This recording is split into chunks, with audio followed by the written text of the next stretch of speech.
Selamat berjumpa kembali kita, Bapak Ibu Saudara yang diberkati Tuhan, dalam renungan firman Tuhan yang mau saya sampaikan pada hari ini dari Injil Yohanes pasal 19 ayat 16b sampai dengan 30 dengan judul perikop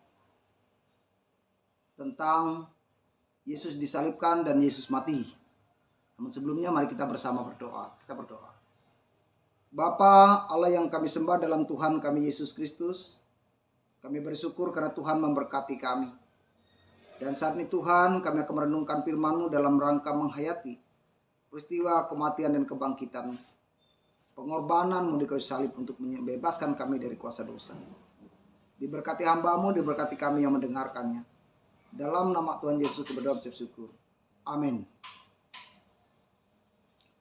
Saudaraku yang diberkati Tuhan, saya mengambil tema dalam nas ini, yaitu pengorbanan untuk memberikan keselamatan bagi dunia.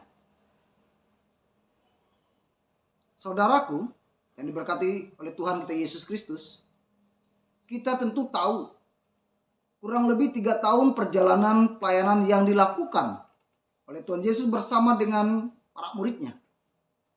Nah, dalam perjalanan pelayanan ini, mereka memupuk dan merasakan hidup dalam cinta kasih, saling berbagi dengan siapapun.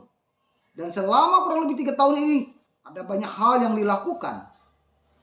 Baik melaksanakan pengajaran, memberitakan tentang kerajaan surga, memberikan contoh bagaimana hidup yang dikehendaki oleh Bapa di surga. Bahkan Tuhan Yesus memberikan mujizat-mujizatnya kepada setiap pengikut-pengikutnya. Ia memberikan pertolongan kepada para muridnya. Ada yang dalam keadaan sakit disembuhkan. Yang buta dapat melihat. Yang mengalami kusta disembuhkan. Yang lumpuh dapat berjalan. Bahkan orang lapar diberi makan. Bahkan Tuhan Yesus juga meredakan amukan angin badai. Puncaknya Tuhan Yesus membangkitkan Lazarus dari kematian. Saudaraku yang diberkati Tuhan, perjalanan yang dilakukan Tuhan Yesus ini mau mengatakan kepada para pengikutnya bahwa ia adalah putra tunggal Allah, Bapa yang mengutus dia. Bahwa ia berkuasa atas dunia. Sehingga siapa yang percaya akan diselamatkan. Saudaraku yang diberkati Tuhan, dalam misi memberikan keselamatan bagi umat manusia, ternyata tidak cukup hanya dengan memberikan mukjizat, pertolongan, dan memberitakan, tetapi juga Tuhan Yesus harus mengorbankan diri di kayu salib. Saudaraku yang diberkati Tuhan,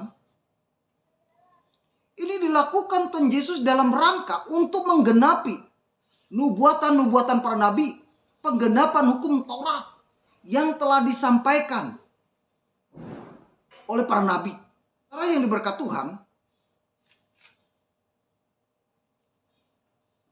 apa yang dilakukan oleh Tuhan Yesus ini rupanya tidak disenangi oleh ahli Taurat, orang Farisi, Saduki, imam-imam kepala. Mereka menolak Tuhan Yesus. Mereka memfitnah Tuhan Yesus sebagai seorang yang melakukan pengajaran sesat.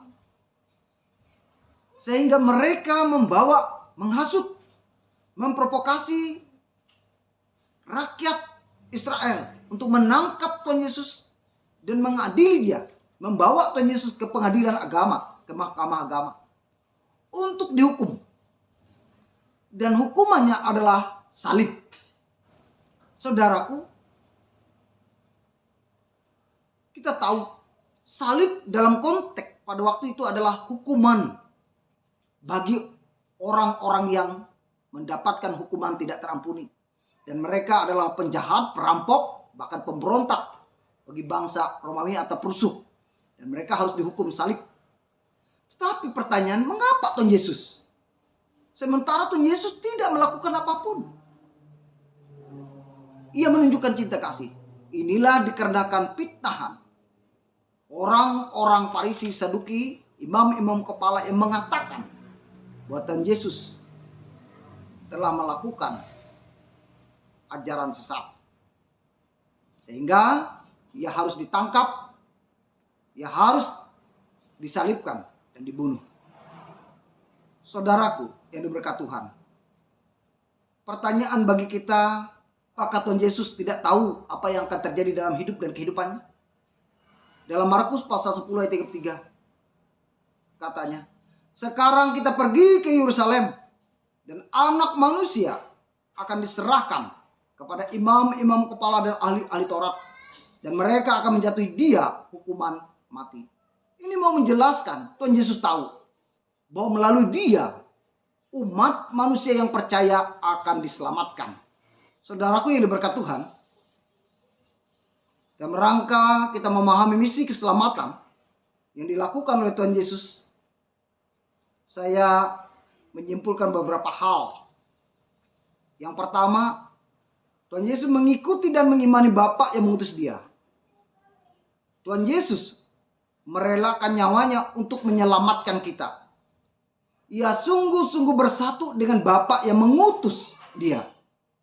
Karena melalui pengorbanan saliblah dunia diselamatkan karena curahan darah yang suci dan tubuh yang tidak bernoda karena dosa manusia yang percaya kepadanya diampuni dan memperoleh hidup yang kekal.